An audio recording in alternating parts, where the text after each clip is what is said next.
I'm here, bear with me.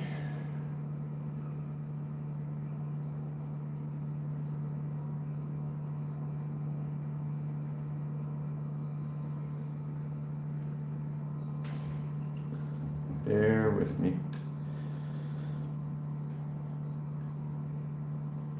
I'm here.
You start to get into a zone with minis because they're so delicate, or at least that's how I want to attack them, is with a level of delicacy.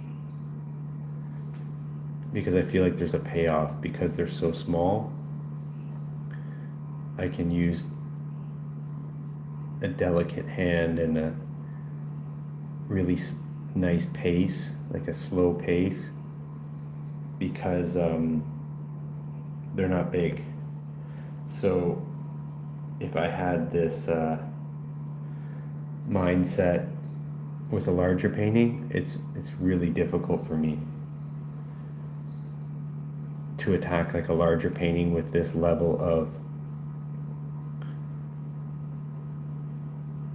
detail and pace and delicacy. Some people are good at that. That's not my forte. But even when I was painting some portraits with some major intention, I'm very rarely painting at this, with this level of, I won't get carried away and say precision, but this level of care.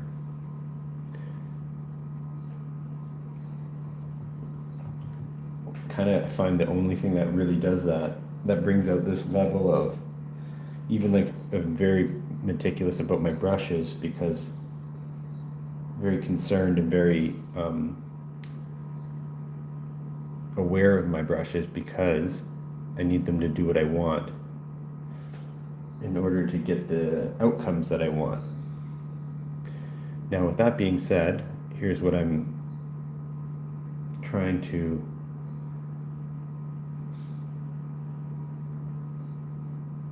work out in my mind. I feel like these art cards, the intention is to get them in as many hands as possible, like almost to treat them like cards. But when I find myself putting this much work into one, I won't be able to let it go for, pennies on the dollar. So I think I want to work on some more minis, but that I do rapidly and not with as much concern and detail. Because I can't spend 2 days on a mini painting and then sell it for $25. I just can't. I won't let myself. But what I think is in my best interest is to mix it up. Do some that I can do in half an hour, which would be like a goal. Like, let's see if I can even pull that off. Can I paint something that I'm satisfied with in like a small amount of time? That's kind of a new, that would be worth even saying out loud. Like, okay, here's my new, not game plan, how would you say it? Not objective.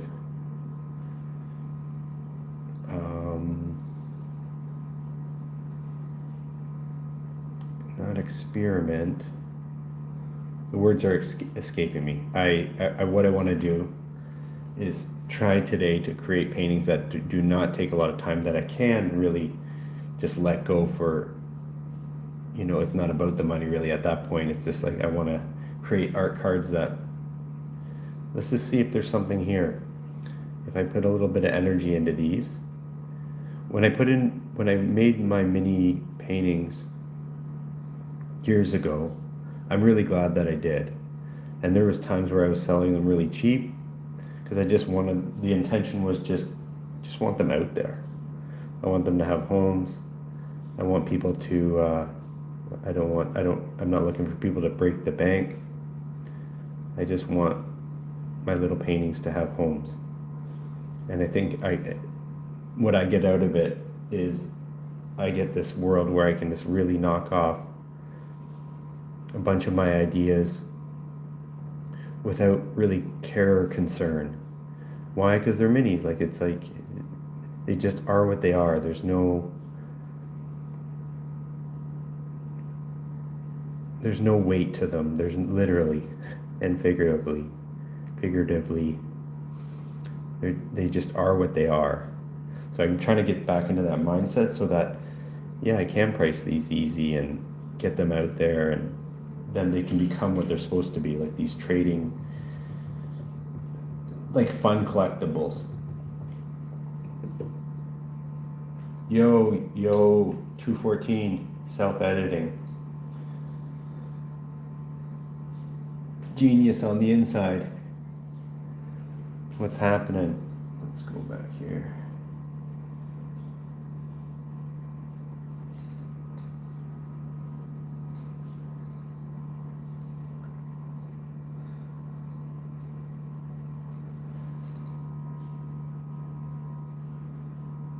So when I'm painting like this amount of detail on a small piece, what I'm like, I really need to kind of change the game plan. And I think that's why you could say, like, this piece is from 2022, so like 4 years ago. And I can tell that I just ripped through them with some, like, aiming,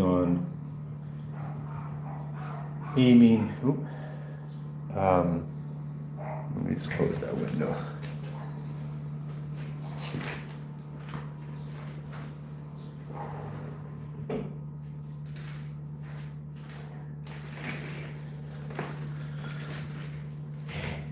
It's like very conceptual. The idea, it's all concept. So this is from 2 years ago. I think I signed it like that. Oh yeah, this is the back of them. So I need to get back in that mindset where it's like, hey, get some good ideas cooking and really focus on the idea of the concept more than the execution, because when I'm focusing on the execution like I am right now, we're going to get trapped in a world where everybody loses. Like I lose because I don't want to sell it for cheap, but that's the whole purpose of, that's one of the angles at least, what I'm trying to go for is like just create a bunch of small fun work and see if something's there with this mini concept, these little, what I'm seeing people call them ACEOs. Genius on the inside. I really like your work. Appreciate you.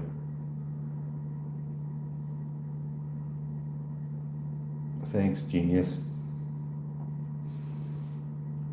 So let's see here.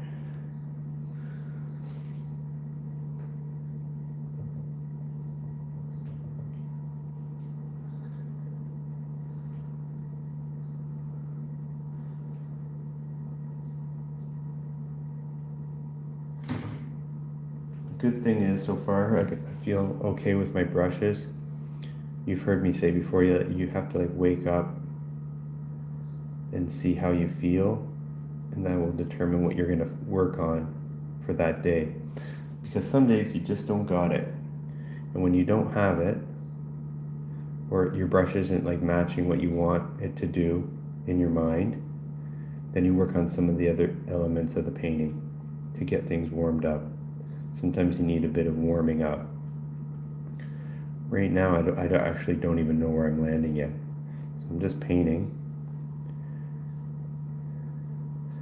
I'd like to, in theory, I'd like to wrap this painting up in like the next 3 minutes. That's not gonna happen. But I think I gotta really rewire my brain to like, okay, I need you to crank these out. Somewhere in between cranking out like 100 in a day to maybe like 3 in a day, somewhere in between, because then it's going to be fun, worthwhile, everybody wins, people don't break the bank, I don't feel like I'm cheating myself, and then I win again because I get to like play with ideas like rapidly, which is kind of matching how my brain works. Just what comes in my, oh, chubby Batman. Okay, paint chubby Batman.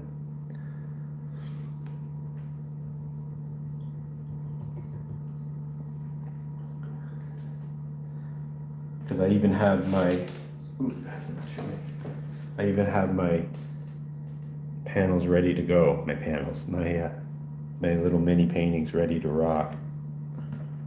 They're just like calling me. They're just like literally yelling at me, waiting to be worked on.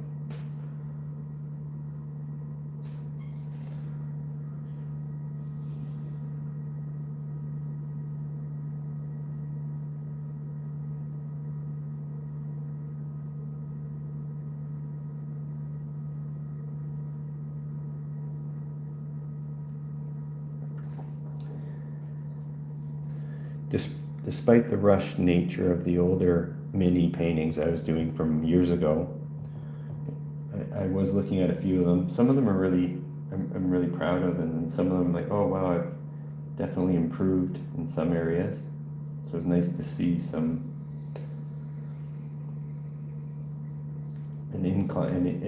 increase in my skills when looking at some of the other work.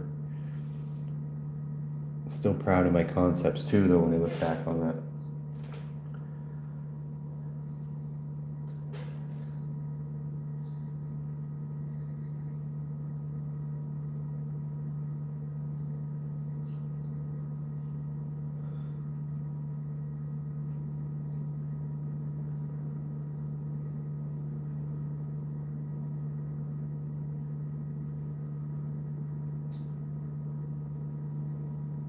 I do like being delicate, and I do like little mini paintings.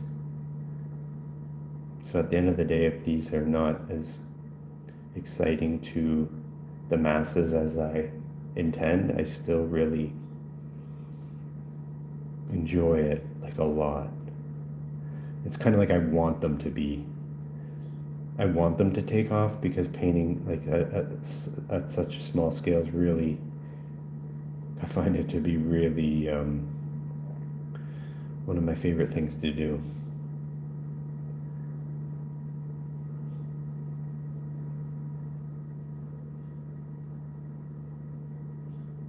So I'm trying to track the kind of the trend online to see if people are actually not just selling them, but like if more and more people are getting into it. I really hope it kind of pops off where a lot of, you know, our favorite artists, the big guys, the big girls, if they start doing them a little bit, that'd be so fun. If kind of art took on a like just an additional role, and they started to integrate into the collectibles, which in a lot of ways they already have. This is nothing new, but it's just maybe a revival, let's say.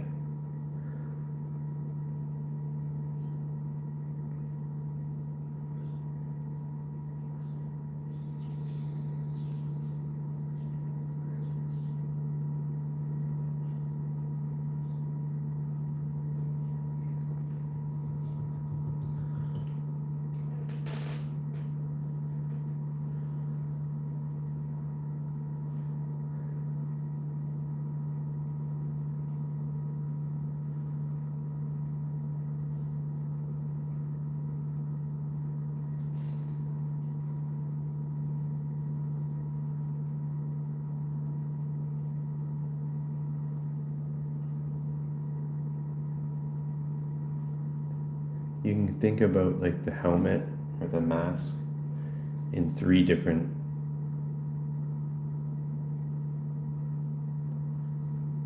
from three different not angles, three different ways to attack it. You have your dark, your middle, and your bright. Usually I work in like 5 different ways. So you have your darkest shadow, your medium dark, your middle, your medium bright, and then your brightest value. Right now I'm just breaking it down into 3: dark, medium, middle, dark, middle, and bright. Right now this is the middle. And then you can play in the nuance later, but let's just get that's how you kind of break it down into simplifying things. You don't even need to think about the color as much as the dark value, middle value, and the bright value. Not highlight necessarily, just on the spectrum of the blue, dark, middle, and brightest. So over here is the brightest, here's the middle, and then here's the dark. But if you just mix your palette, you take your blue out of the paint, out of the tube, you add a little black or red or a darker value to add into the blue, that's your dark. Then you take your blue and add a little yellow or some white, and there's your bright. So you just use those 3 colors now to paint. The only time it gets complicated is when you go at it again and again, and then you kind of mix new colors as you're going along. Then you get a bunch of variations of that blue. If you just really want to keep it simple, just add black and white.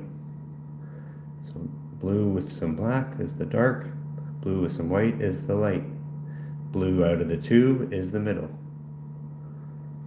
Really simple, but then you can start playing around with that and get better.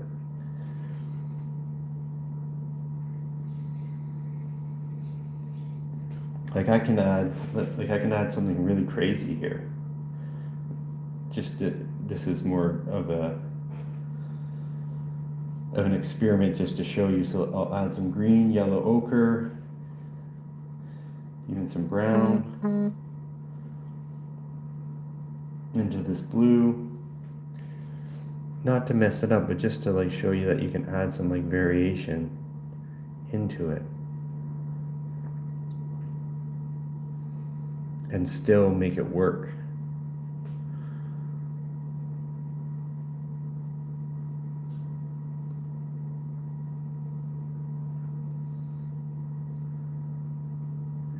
You're also determining like how far the shadow goes over, how dark is it, how dark is this side of his face going to be.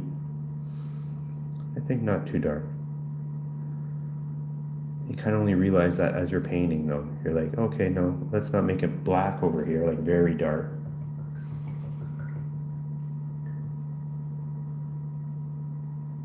Bavana J, what's going on? Hey Tyler, I just nabbed your Tucker Carlson set. Oh wow. Real mighty Raheem. Can you hear me? Real mighty? I can't see any of that transaction, but I'll check it out in a minute. That Tucker's from this, that's what this whole thing's about. This the Tucker sex machine. Oh man. That's great. Thank you. That's really cool. Frame it with a mat. I can send you some examples of. Had a friend of mine grab some of those like mini paintings, and they framed them with like an extra large mat, like as in the white border, and then they put like a little simple frame wrapped around it, around the mat, and it looks really good. So like the paintings in them. I don't have anything here to show you, but it's just a white mat, and then I like glass on those kinds of paintings. You'll see it when you see it, like a glass that it doesn't touch the actual painting. The glass touches the mat because the mat's on top of the painting. So it's similar to like this, and then there's a glass panel, and then there's the frame. Oh, but that's awesome. That's really cool. Made my morning. And then I can converse with you if you hit me up on Instagram too. I can actually like send you some examples of what I'm talking about, at what my friend did. It looked really cool the way they framed it. It comes in like a little card case, so it protects it while it's shipping. But I wouldn't leave it in the card case unless you leave like you'll see I put like parchment paper in the case with it so that the paint doesn't ever really kind of touch the plastic. And then but yeah, definitely hit me on Instagram, because you probably didn't leave me your number, but I need your phone number because I put it on the, don't put it here on the chat, but hit me up on Instagram, or I'll message you on Etsy. And then we can kind of converse more about it. I can show you some ideas, or just simple like how I map them. Like here's, actually I think I have one. I'll show you. Real mighty, one sec.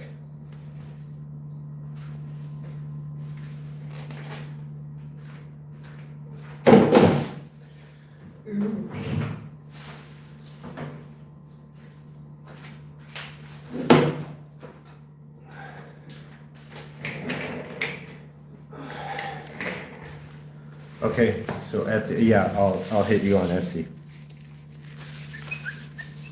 Let me just give this a quick tending to. But this is like a really simple way that I did it, but actually the way that I'm gonna send you on Etsy, I'll send you an image, is a little more, I don't know. I think they just did a really good, it kind of made me inspired. So this is how I framed one of them, and I think it's pretty cool. It's just a little dusty and I feel embarrassed. 1 second.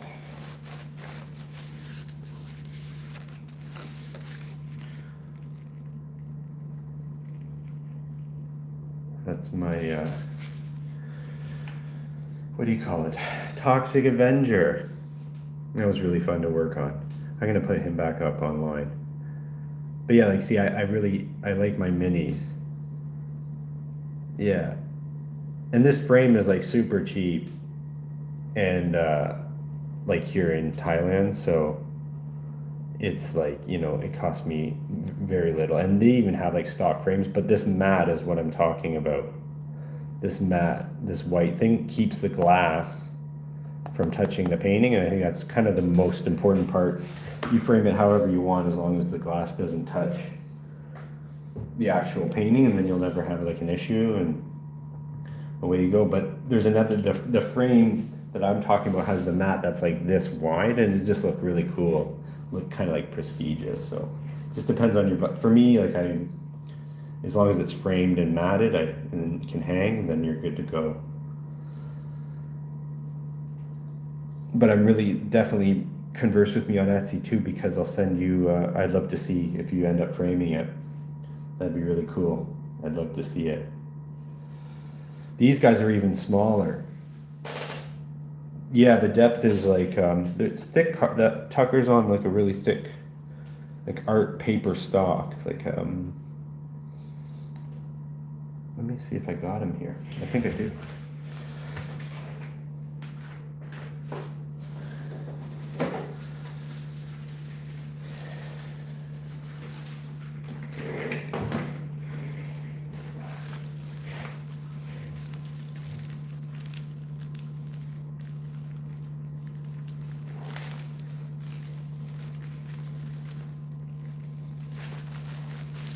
Here's my minis. See that Tucker's not on. This guy was the like one of the OGs, so he's just on like scrap, but like out of a notebook. And then Tucker's gonna be on like some like. Then I'm like, okay, let me put some more energy. Oops, shit, Jesus Christ. Let me see. Where are you?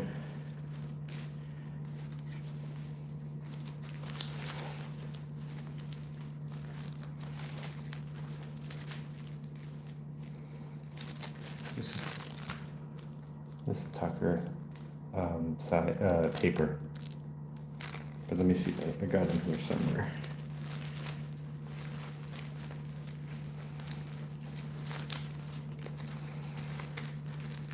I lost my train of thought. One sec. Oh, there he is, Dog God. There he is, I got him.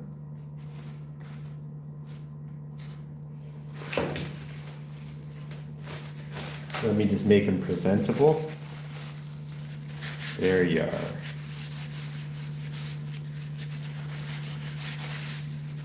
Oh yeah. He's a nice little piece. Oh, and it's even signed back from 2022.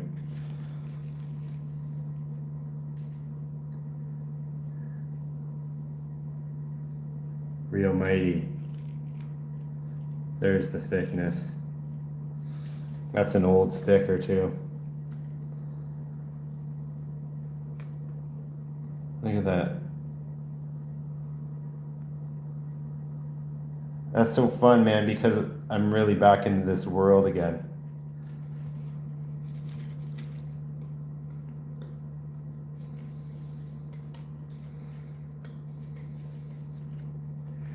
Maybe I need to paint him again. He's in the news right now.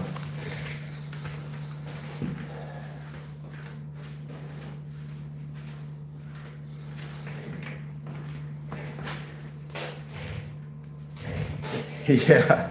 That's great. The finest of art. That's really fun. I appreciate you. That means a lot. So yeah, on Etsy, definitely be if if you end up falling asleep soon or whatever, I need your phone number. So if you can message me on, I put it on the packaging, and then and they always request it on my end when it comes to the forms and stuff. But things have gotten easier. Things were really chaotic with the tariffs, like super, like no one kind of knew anything. But now things have actually kind of gone back to a little simpler and more manageable. But it was a little bit wild for a while because it seemed like no one knew anything. And now it seems to be a little more streamlined, at least, so it's not as stressful.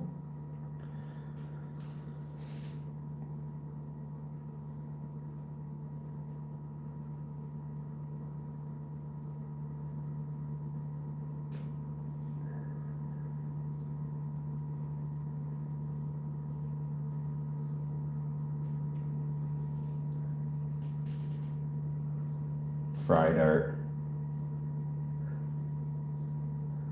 Yeah. It's totally fried art. Madness. Yeah, it's kind of like that's what these little things really allow me to really play in the conceptual universe landscape. And it's not about like necessarily fear or anything, but it's just the freedom that I get from painting small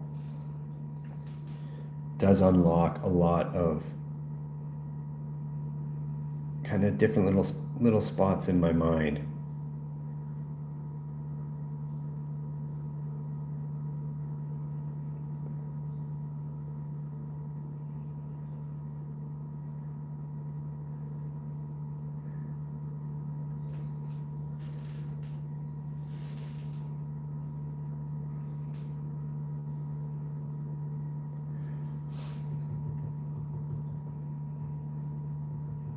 Just want to thank you again, Real Mighty. That's really cool.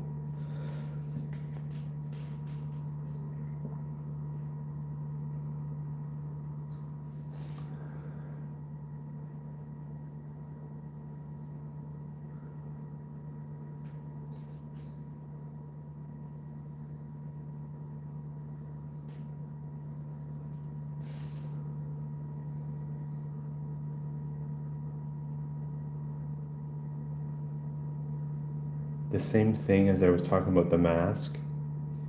You have three blues. You kind of I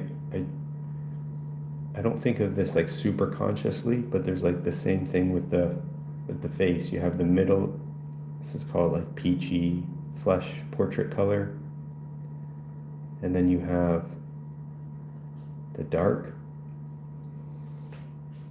brown peach flesh color, and then you have the lighter flesh color. And then you just paint the entire face with just those three colors. Then you either let it dry or sit for a moment, but then you come back on it with some more nuance and you hit those more playful areas that you want to like expand on or dive deeper into. But then I think what you'll just learn by doing that is that when you have three colors, the bright, the middle, and the dark, you can start mixing the middle and the dark. So now you're going to start soon, like your palette's going to start expanding more and more. And you can do that really methodically. Like you can see some people's palettes when you watch some like really good artists giving you a tutorial. You can see some of their palettes that are very meticulous and very well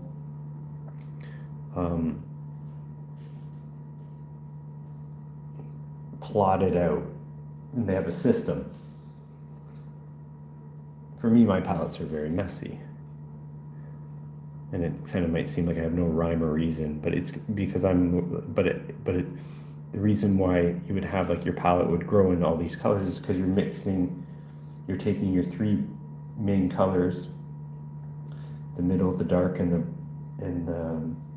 the bright, and then you mix those. Like you take two of those colors and mix those, and that's going to expand your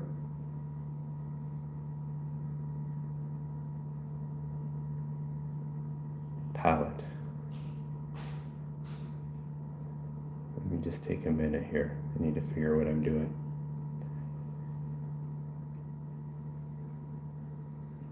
Oh, I like that. There's some, this is indicating that his mask is not, it's not the first time wearing this mask.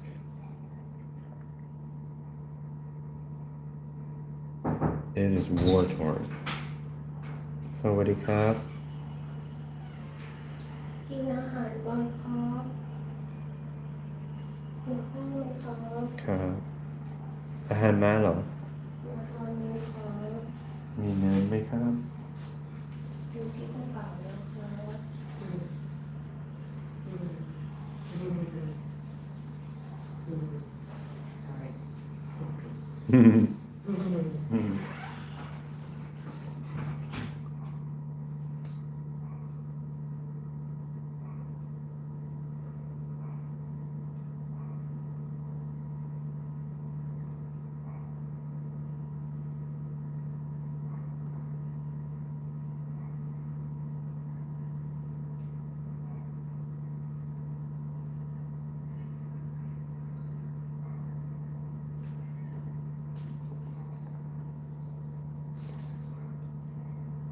Some of the cool things about doing smaller paintings is because the smallest kind of brush strokes really alter the painting dramatically.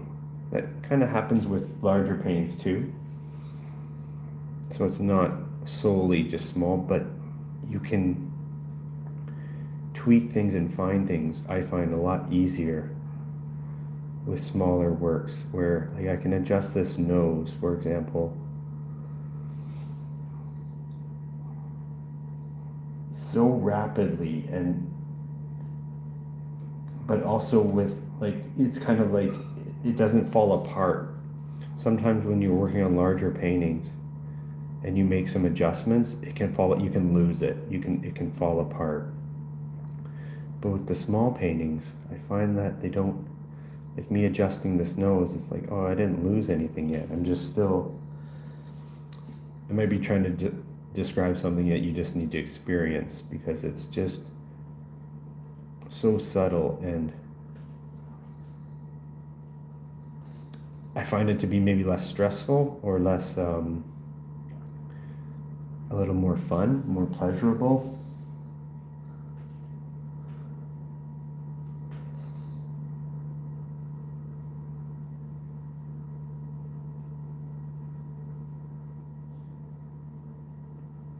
So right now I'd say my brush is working for me. Now that I've been painting, I don't know how long, 40 minutes. It does take that long for typically to find out where I'm at for the day as far as my brush aligning with my brain.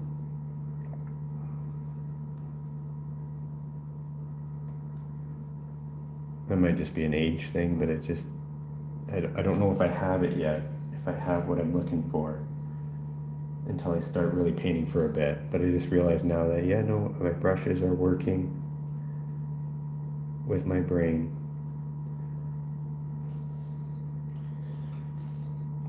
And I just do get off on like these little details.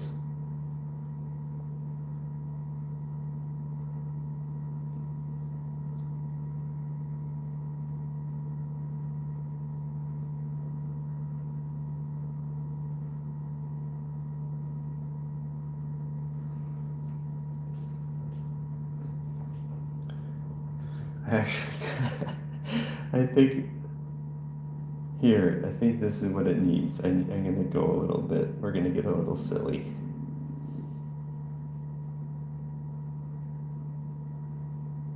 So let's hit it a little dark, get the dark going.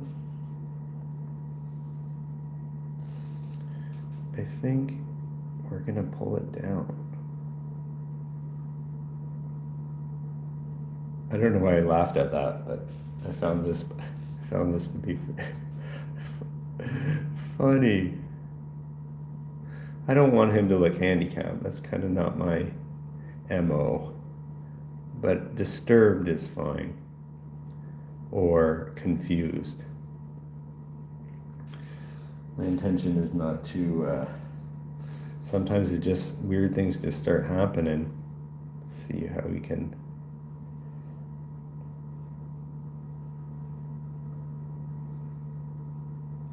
Kind of like, there was a movie called Dennis the Menace from decades ago.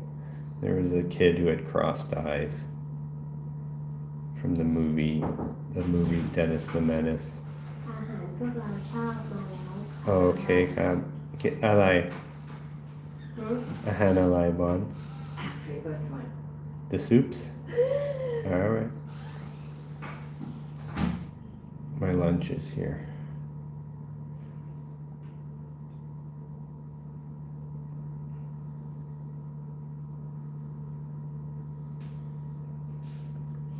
Yeah, maybe just a chubby kid who's confused. But also Batman, right? So it's the best of everything.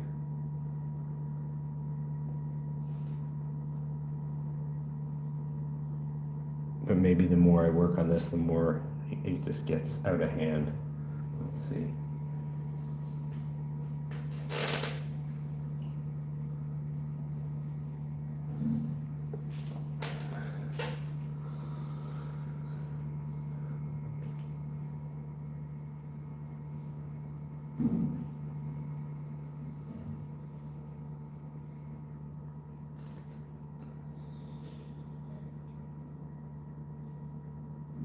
Pull the highlight here.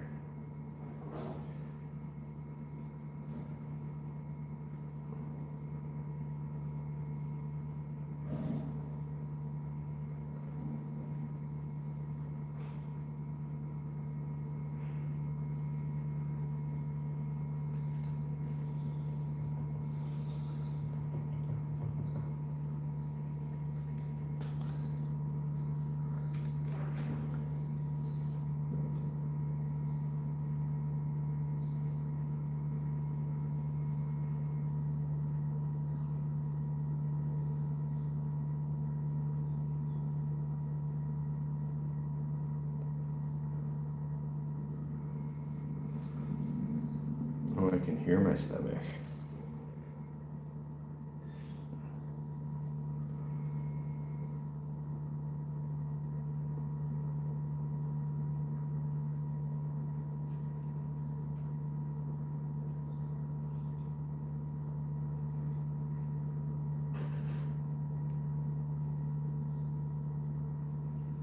I think if you have a nice slow pace and you just like chisel away at it, you make things happen so fast even at a slow pace, and I think that's why it's why I like small work.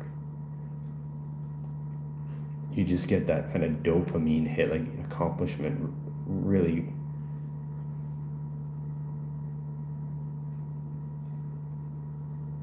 Like even if I took such a simple like concept of like, you know, just a heavy little confused Batman and painted him larger, it would, the amount of time would be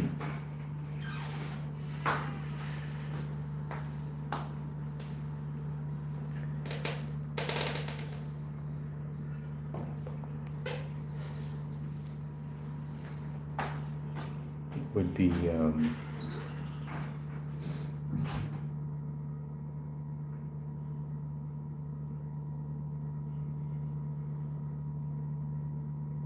a lot more dedication. It would need a lot more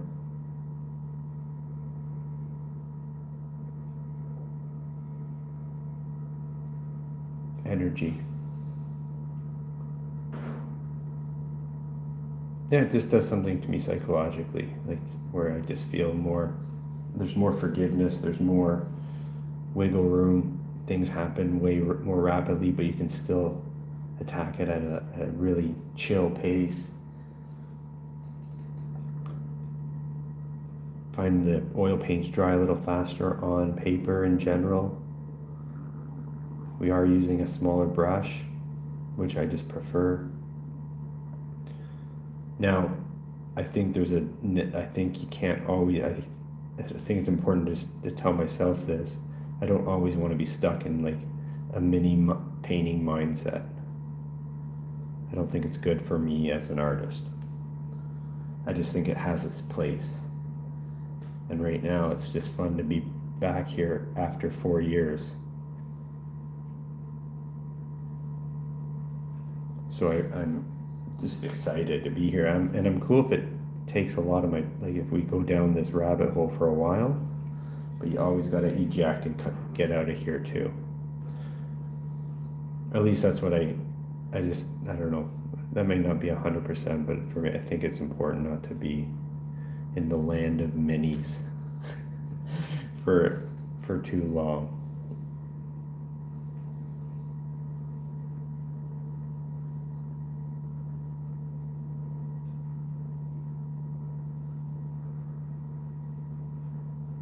They might drive you mad.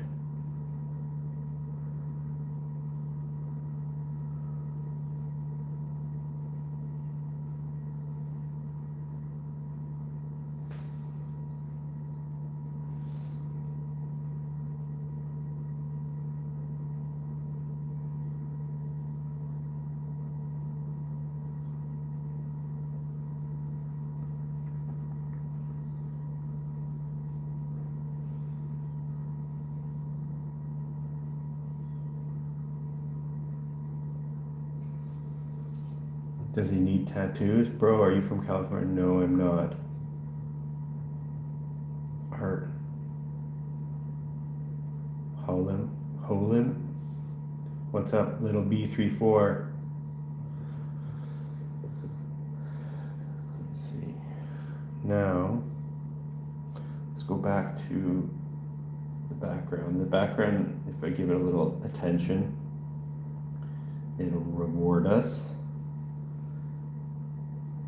The background's attention will reward us. Let's go harder. It's not too hard actually.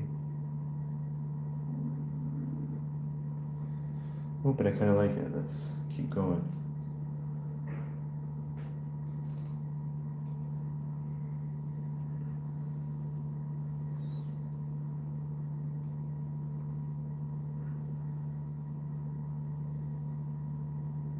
Holim, I do surrealists. Oh, wicked.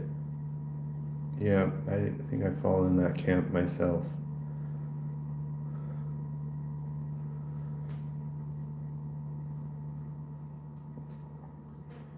Now let's do this.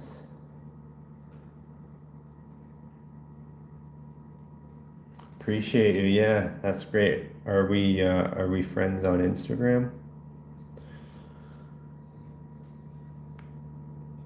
I'd love to see your work is kind of what I'm getting at.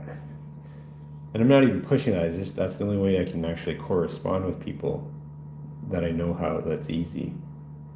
That's why I was pushing, because otherwise like there's no like messaging thing here. Once I shut this down in the next little bit, then I feel like I lose it.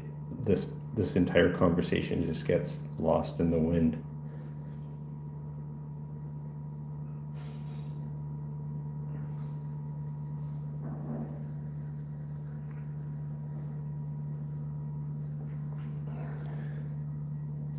Yeah, I get it. I'm not vouching for Instagram. I just mean it's easy to. I'd love to see your work. Surrealist style is always a crowd pleaser.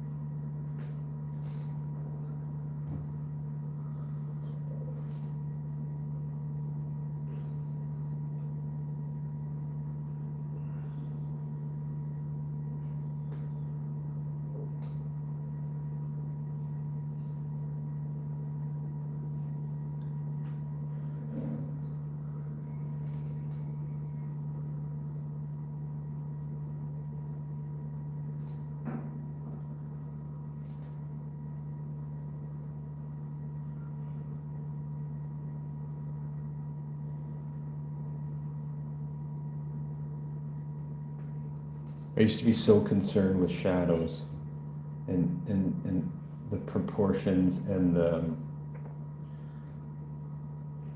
like how much they were in the placement and also the relationship with the actual object casting the shadow. Now I've just really let go of that, and I feel like my work is stronger for it when I just make up the shadow. I think there's actually, I should walk that back a little bit. I think there are instances where shadows need a lot of attention, so it's not a blanket statement. But for something like this, when I just make it up, like when it kind of doesn't necessarily have, like there might not be logic or actual physics, but that carefree application and the carefree, I guess maybe implementation, input. This is just a self-portrait, folks.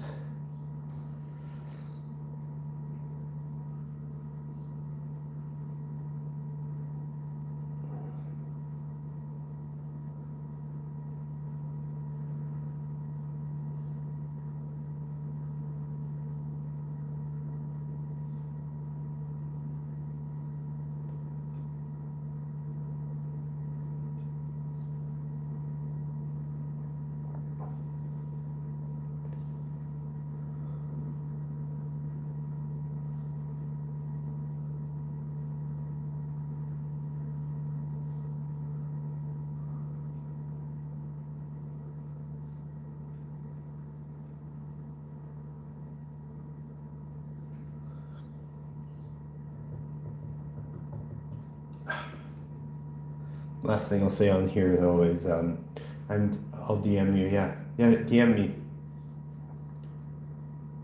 because I'd like to see what you're doing. Be fun.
Be selective when you're doing like really dark values. Everything doesn't need to be hit. It's not like an outline of a cartoon.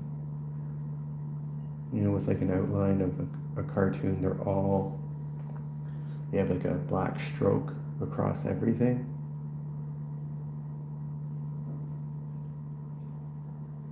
That'll get you into some trouble unless that's the stylistic choice you're going for, but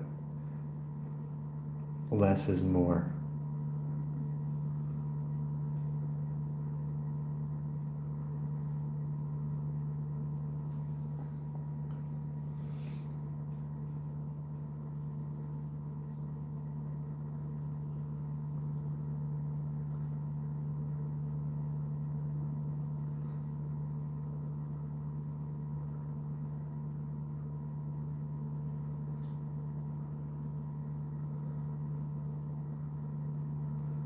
feel like he needs something else, but I'm not sure what yet.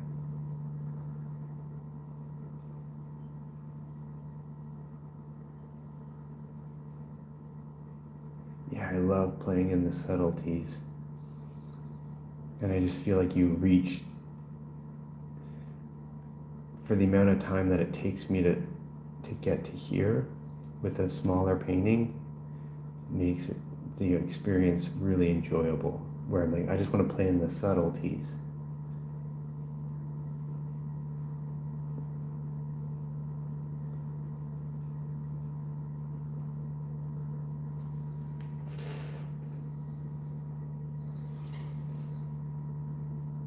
But in order to play in the subtleties, you need a painting to work from. Like these small details, you don't start doing these small details, you need to build up the painting to where you can actually play in here. This is like the funnest place to play because every little stroke starts to change it and morph it, but it still kind of holds together. Like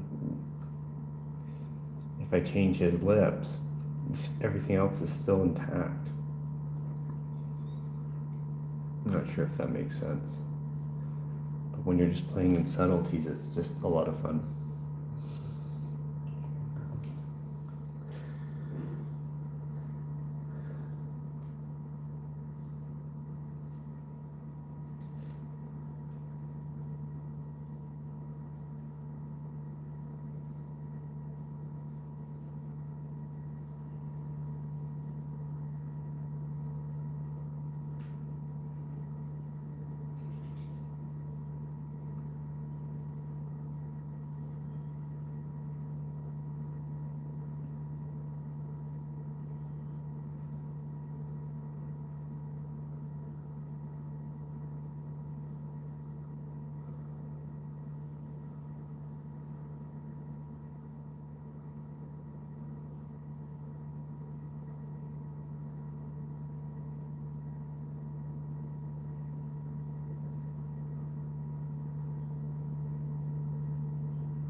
So then we're even doing like a cross hatch.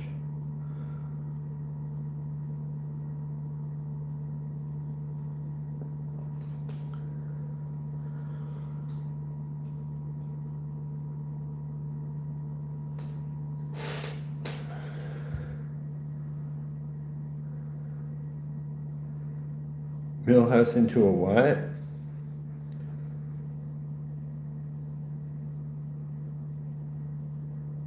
You've been following me all this time, bro. I can't believe wasn't following you on Instagram. Oh, cool. Yeah, you found one of your favorites is Millhouse into a what? A V? A bird? Or like the recent one? That was actually from a while ago, but Millhouse into a bird, you mean? Or Millhouse? I've done quite a few Millhouses, I'm sure.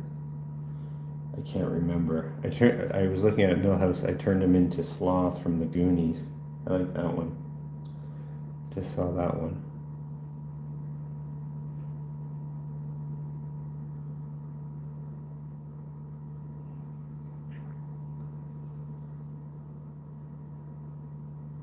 You know who? There's that. Man, his name escapes me, and I won't be able to describe it. But he creates these mini paintings, and they're little creatures, and it's like he does all these little brush strokes, and they're kind of furry creatures, and he really highlights the eyes of the creatures. They're called they are creatures. They're not recognizable forms or shapes, and he does them in landscapes sometimes. And I've been following him for years now, I think. So he's not a new artist, and he or she actually, I don't no idea to be honest. They are quite cute. so that they're very, it's very digestible, but I know that they're ultra small pieces and like fit in your, like I'm pretty sure like 2 inches by 2 inches or something like that. Anybody know that artist?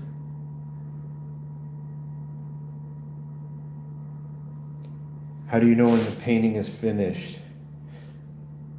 Of vaginas. Oh yeah. Yeah, and probably done a few mill houses turning into V's, as you say. Get it? Gotcha. I'm with you. How do you know when ever know when a painting is finished? Just when it couldn't get any better, you add a detail that makes it pop even more. Two things. One, when you paint, and like I think it's experiencing, Carrie, painting too much and painting not enough. And then over time, that experience compounds. This is a really it's not a cop-out answer. I'm not trying to avoid it. It's just, I know I can keep doing better. But there was a point in my journey where I didn't know if I could do better or not. So I would keep going and I'm like, oh, I ruined it. Here, I don't have that fear anymore because I won't ruin it. I might overdo something. I might do too many highlight. I can just kind of work them back. Like, oh, it doesn't need that much. Like, relax. So we can calm things down. The other element is when the concept's finished. Like, did I achieve what I was looking to do? Do you understand that this is a goofy little kid wearing, or even creature? Usually my subjects are like more creature-like because they're not really, they're more like supposed to land in like figments of my imagination. So let me just set the table there for that. But once I'm like, okay, did this land? How well did the concept land? How well is the idea portrayed? I'm like, I really like it. Okay, well, so that's a good starting point. Now, what does it need? Well, I want it to be torn. You see him adding these lines. He's been in battle. He's saved the world more than once. Kind of by mistake. He's like Mr. Magoo. Right? You guys remember Mr. Magoo? Mr. Magoo was like a blind guy, but everything just worked out in his favor, and he kind of like, for a lack of better way the best way to describe him just for this conversation, he's kind of like a superhero because things would just work out in his favor. So anybody that was like chasing him would end up having a hard time. But he was like basically blind and 90 years old. I should look into Mr. Magoo. Wow, Mr. Magoo. Carrie, you're a genius.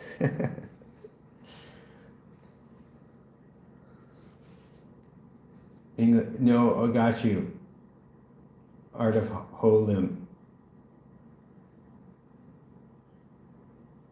Yeah, finish up. So that's more a bit of like what you could do with when I start. I have a concept like Mr. Magoo, like the cartoon. I'll paint him out, and then but with the intention and the whole time to like, okay, let's take Mr. Magoo. Typically, I do like Disney princesses and stuff like that. You'll see a lot of that. So I take something iconic and well recognized, and then we're just gonna like play around in the mud with that image, and then see where we end up, and like use different references and different ideas and concepts and mash the paintings all over the place.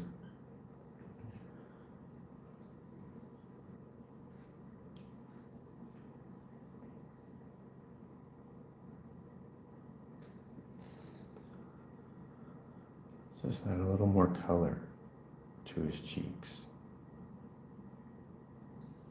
So the long answer that I really kind of avoided, not intentionally, but just I think if you just look at older work that you've done, and you can see where you're improving, that's really also going to help you determine when a painting is finished, because you know what you can do to it and what you can't. You know what it needs and what you're avoiding. You know what you can fix and what you can't. And all those, like, these are just things that are like learning curves.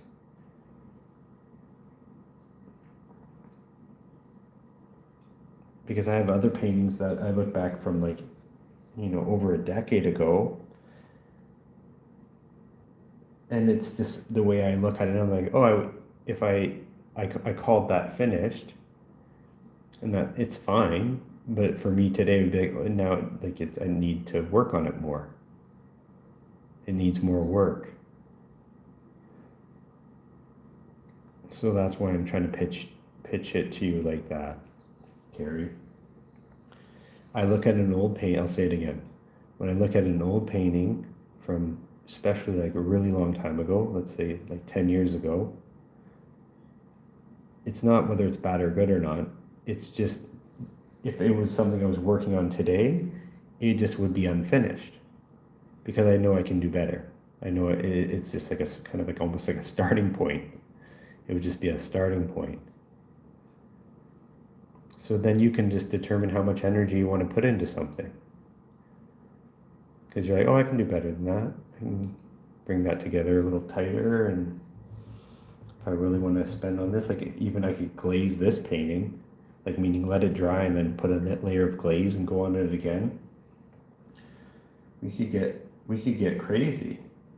But at some point, I'm like, okay, is the concept, did you land? Did you land with the concept? Does the skin look nice? What else? Are you happy with the Batman mask? Are his lips?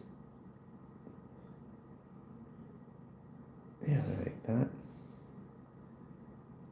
To be honest, I could probably stop at any point with this one now. Oh, I gotta put my signature, actually. We'll do that. Let's go here.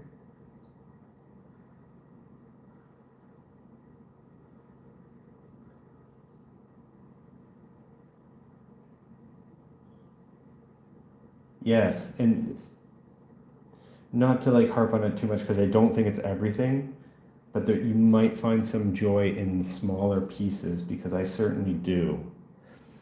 Just feels like this is a piece of paper that costs 10 cents or less, so you already have something working for you where you're like detached and not too concerned, and you can put some energy in priming it, like putting some gesso on it and taping it up. But you can kind of let yourself go wild.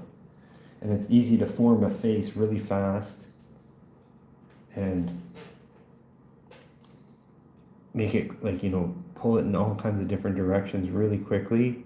And then you can let it kind of dry a little bit and put some little energy into it and get the face, and then playing the details. You can get really lost in the details. It's fun. But on a small painting, it's like, why not? I think if you get lost in the details on a big piece, you can kind of derail yourself, because the amount of work it needs. That's for me anyway.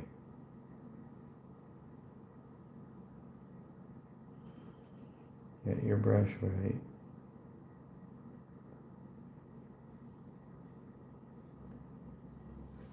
I still want a little more color in his cheeks. Let's see what we can do here.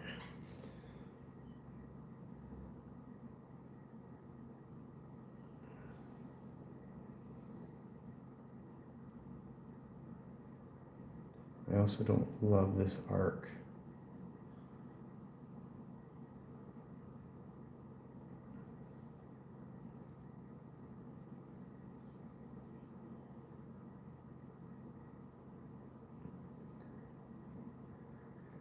Eradicator.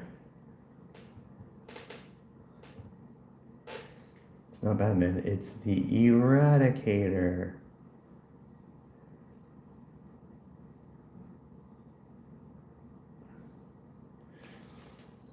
Oh, I can't stop.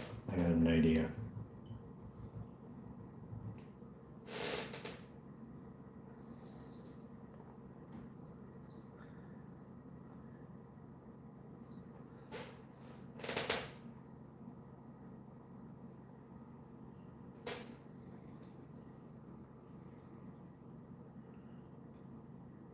We gotta add something. Part of the reason is I've kind of been doing this so long. When you do use like things that are even recognizable, like this kind of IP, like Batman, it's a really kind of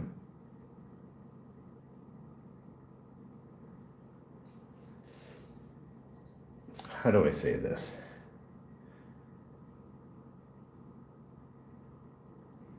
As much as it is my intention to paint something that's like a parody or something satirical, something well known like Batman, I then try to like just take it and run with it, like it's a starting point. So instead of just being like a direct like fan art, I go, okay, well, Batman is this infamous IP that's been around for like 100 years or 80 years. And sometimes I just want to play, and I want to play in something that has like play in symbolisms and pop culture and kind of do my own thing from this starting point. But that can just be still a bit of a gray area. People have a lot of different opinions about it. But if you take kind of like this is a kid like trick-or-treating wearing a Batman cosplay,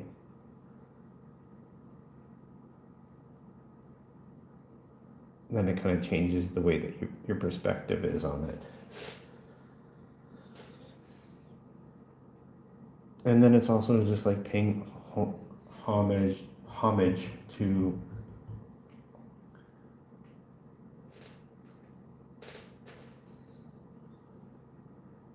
the entire art of Batman.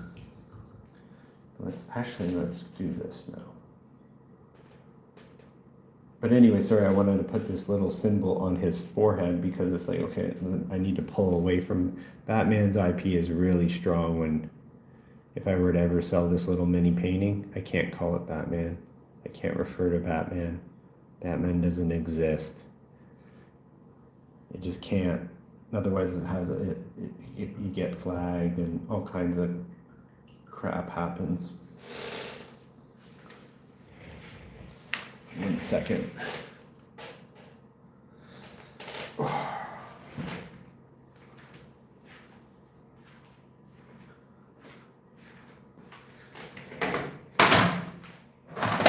Oops.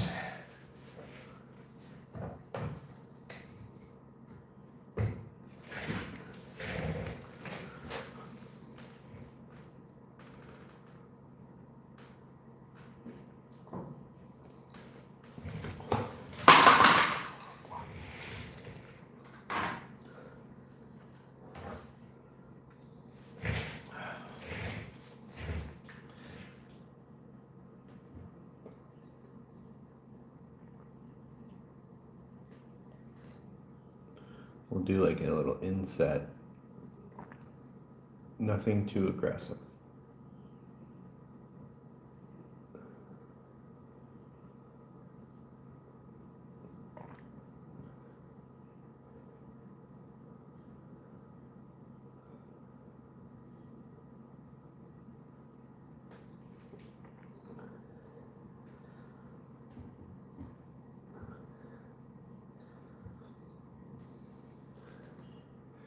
And kind of pull some of the cheekbones and the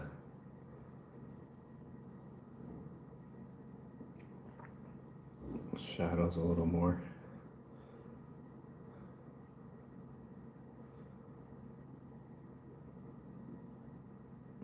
A little more contrast and making things a little more dramatic.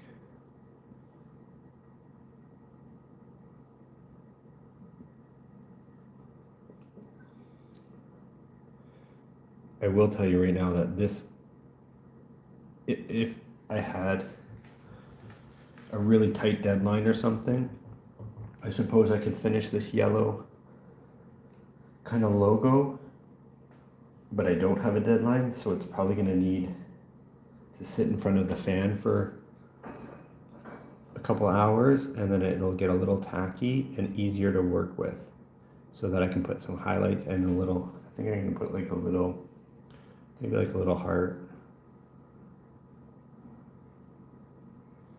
Probably be a red heart too. So just get the outline in there, really small. Even fill it in. So I have something to work with later on today. But ideally, yeah, you're breaking this down into stages. So you're plotting it out. So, okay, get this. I like what the location looks like, a button. It looks like a logo. It looks like whatever.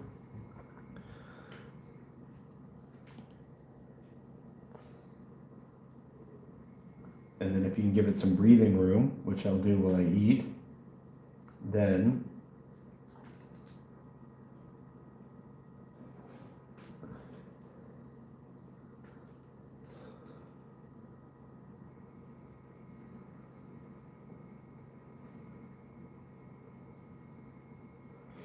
I'll be able to form it a lot tighter later.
We're going really small and very, like just the tip of the brush here. So you get those pupils and irises and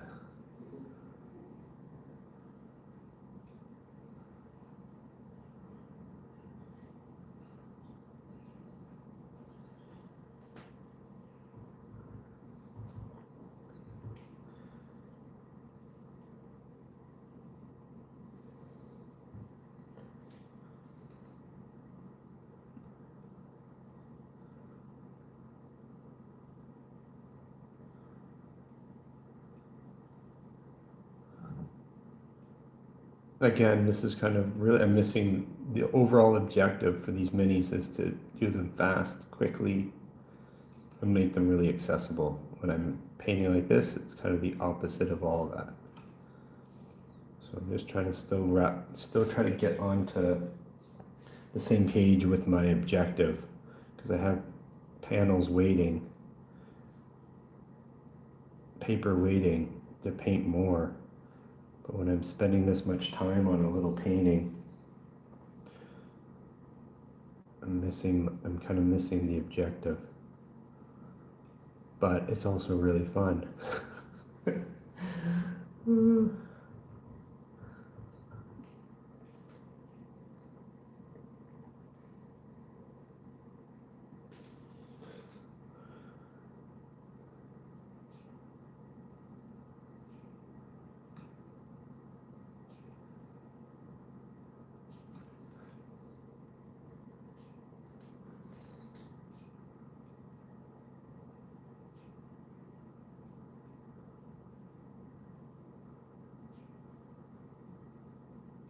like a really big eyelid, but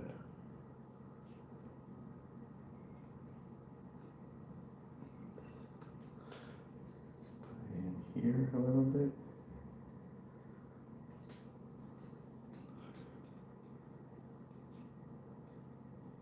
Maybe he's got some stains around the mouth.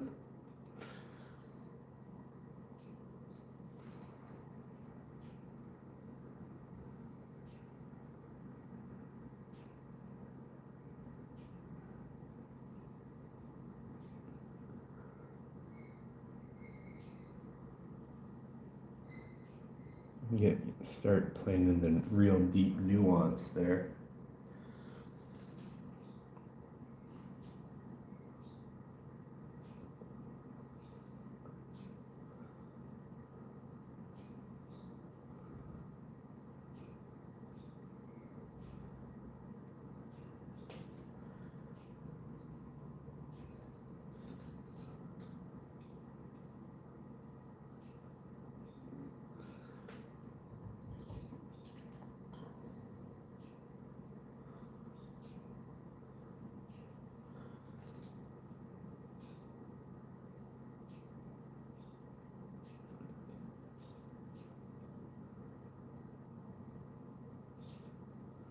I kind of lost that heart that I put in there. Let's see.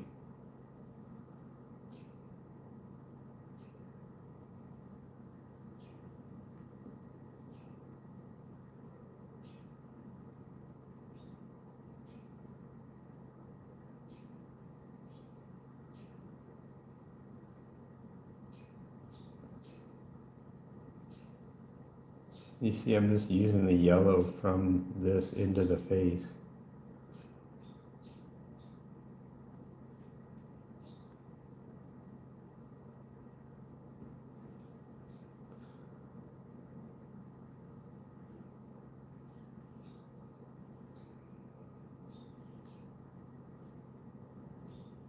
That's too much. All right, that's it. See you later. Thanks, everybody. Ciao. No, oil paints. See you guys. I gotta eat. Until next time.